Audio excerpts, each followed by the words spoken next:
Hai guys, welcome to my YouTube channel. Balik lagi di channel YouTube aku nih guys. Maaf banget, akhir-akhir ini aku jarang banget buat konten karena bingung banget aku mau buat konten apa. Dan kebetulan video aku yang sebelumnya tentang salep itu viewersnya banyak banget, hampir 30 ribuan. Jadi aku berpikir untuk melanjutkan tentang salep itu. Jadi di video kali ini aku mau berbagi informasi tentang salep Pikangwang atau salep KL. Karena banyak banget yang nanya di kolom komentar. Di video aku yang sebelumnya itu banyak banget nanya soal salep KL. Kak, ya salep KL ini bisa untuk obatin ini enggak? Bisa buat ini enggak? Itu enggak? Kayak gitu-gitu kan. Jadi di sini aku mau ngejelasin beberapa info yang aku tahu tentang salep KL ini. Jadi biar teman-teman tahu nggak kemakan sama iklan yang ada di Allshop. Salep ini bisa untuk ngobatin ini. Kita nggak mungkin langsung percaya aja gitu kan. Namanya juga iklan. Jadi di sini aku mau ngasih informasi ke kalian dari sumber yang aku dapat tentang salep ini. Jujur karena ini salep Cina, jadi informasinya itu minim banget. Aku udah searching di Google tentang salep ini dan isinya tuh kebanyakan iklan semua. Aku nyari artikel tentang salep ini tapi nggak nemu sama sekali. Mungkin karena salep ini salep Cina jadi kayak susah gitu loh nyari info tentang salep ini. Jadi karena di Google itu aku nggak ketemu informasi tentang salep ini, aku berinisiatif nih untuk translate apa sih namanya, lembaran yang ada di kotak salep itu. Nah, aku translate pakai Google Translate biar kalian juga tahu informasi yang ada di salep tersebut. Oke, langsung aja ya. Ini aku udah translate isi dari salep tersebut. Jadi aku ngambil informasinya dari sini ya guys ya. Aku translate di Google Translate, jadi sudah dipastikan sesuai dengan apa yang ada di sini. Oke, aku bakal bacain hasil dari Google Translate-nya. Oke, langsung aja. Nama generiknya Fluticasone salep, nama Inggrisnya Compound Ketoconazole Cream. Jadi isinya itu ada 10 mg ketoconazole dan 0,5 mg clobetasol propionat. Nah, itu dia komposisi dari salep Pikangwang ini. Oh ya guys, maaf banget nih ya, ada suara motor gitu, jadi agak keganggu mungkin di audionya. Nah, untuk indikasinya ini untuk Tinea corporis, Tinea pedis, dan Tinea cruris. Oke, mungkin banyak teman-teman yang belum tahu Tinea corporis itu apa. Jadi Tinea corporis itu sering kita sebut dengan kurap. Buat yang nggak tahu kurap itu apa, mungkin kalian bisa langsung searching di Google ya. Oke, jadi Tinea corporis adalah infeksi jamur yang bisa menimbulkan ruam melingkar kemerahan atau keperakan pada kulit. Penyakit kulit ini bisa muncul di seluruh bagian tubuh, tetapi umumnya muncul pada lengan dan kaki. Nah, pada umumnya Tinea corporis ini lebih mudah menyebar di daerah beriklim hangat dan lembab. Nah, aku bacain juga ya. Resiko orang yang terkena corporis yakni sirkulasi darah yang tidak normal, usia masih sangat muda atau sudah sangat tua, kondisi tempat tinggal yang lembab dan hangat, obesitas, melakukan kontak fisik dengan orang atau hewan yang mengidap penyakit ini, sistem kekebalan tubuh yang lemah, kemudian mengenakan pakaian yang terlalu sempit, menderita diabetes tipe 1, kerap olahraga dengan frekuensi kontak antar kulit cukup tinggi seperti gulat, pernah terinfeksi jamur sebelumnya. Kemudian sering berbagi pakaian spray atau handuk dengan pengidap Tinea corporis, mengalami aterosklerosis. Nah, jadi nih buat teman-teman harus ini ya, menjaga kebersihan diri biar nggak terkena sama penyakit ini kayak gitu. Ini kayak pakai pakaian yang samaan kayak gitu. Banyak teman-teman nih yang sering minjem baju ke temennya kayak gitu ya. Kita nggak tahu kan kulit orang tuh beda-beda. Jadi aku saranin kalau ini mending jangan deh, kayak minjem baju gitu, aku saranin jangan, karena kita nggak tahu kan jenis kulit orang tuh kayak gimana.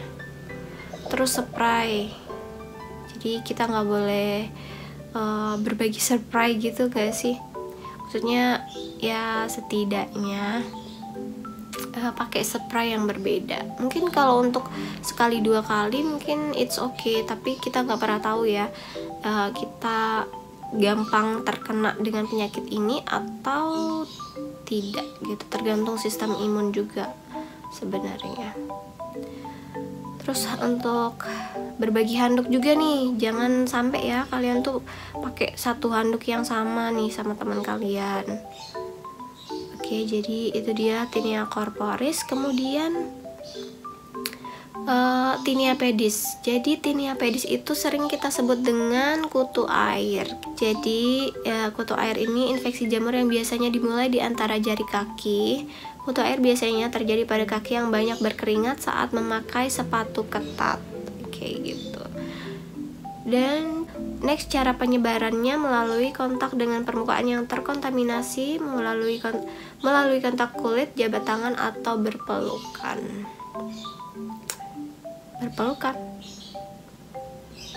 Pelukan pakai kaki gitu. Enggak dong ya. Next, ini ada Tinea cruris. Tinea cruris disebut juga gatal atlet. Jadi gatal atlet itu maksudnya kurap di selangkangan. Infeksi jamur pada kulit alat kelamin, paha bagian dalam, dan bokong.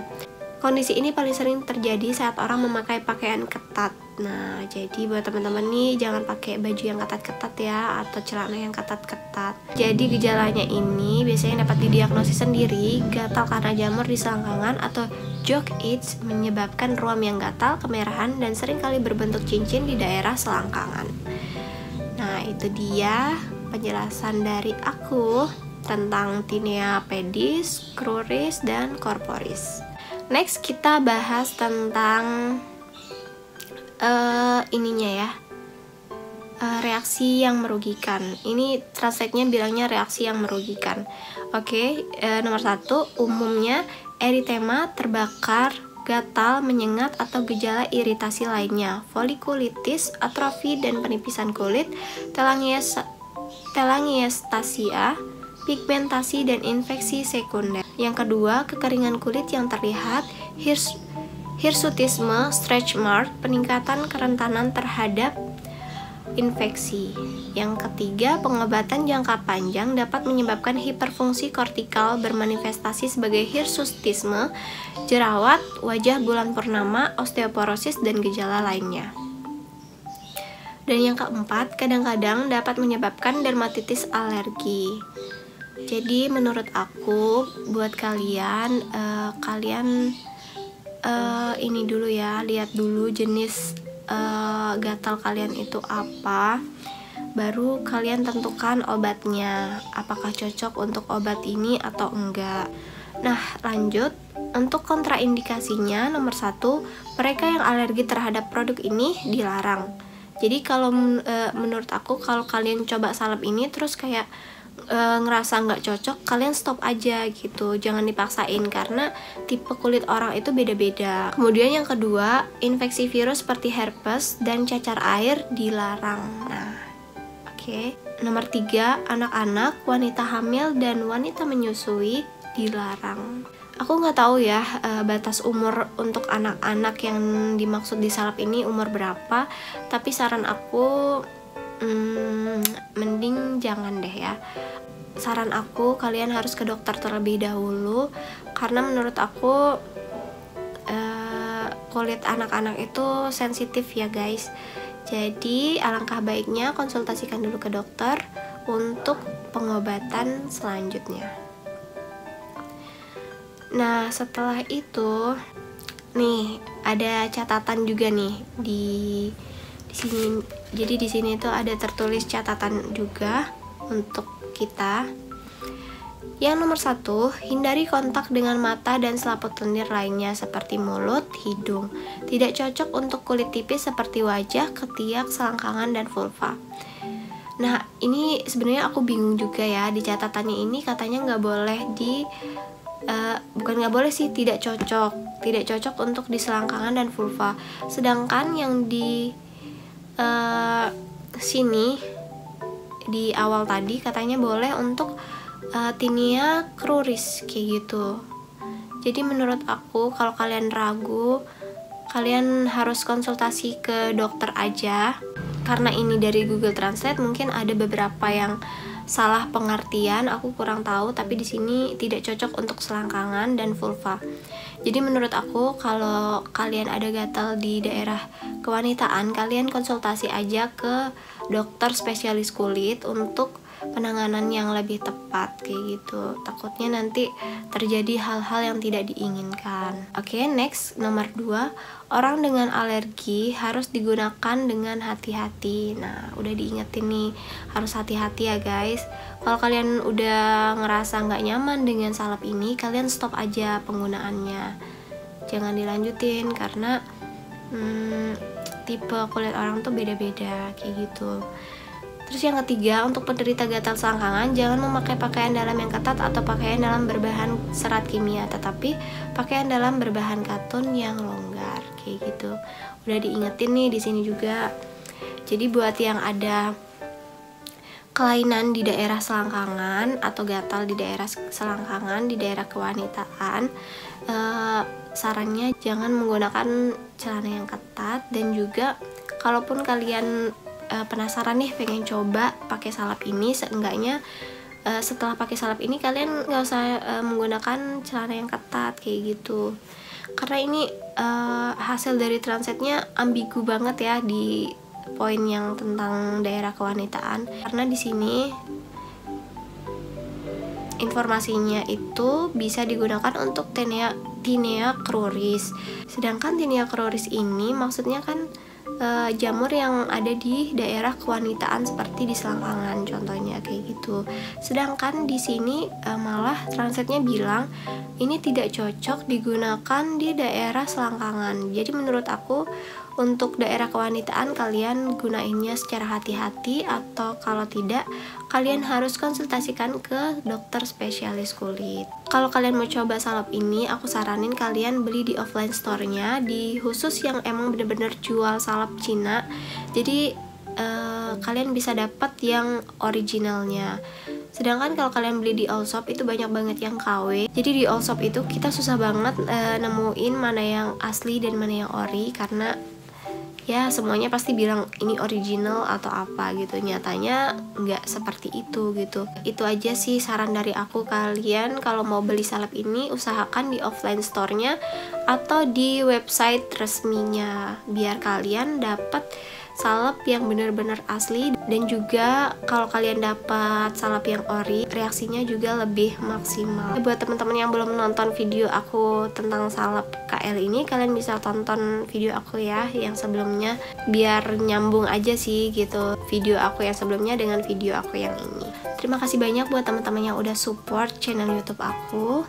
Oke, mungkin kalau ada pertanyaan kalian bisa tanya langsung di kolom komentar. Sekian dulu video dari aku. Terima kasih sudah menonton video ini sampai akhir. Semoga video ini bermanfaat untuk kalian semua. Biar aku semangat lagi buat kontennya, jangan lupa like, comment, and subscribe. Oke, terima kasih untuk semuanya. Bye-bye. Assalamualaikum.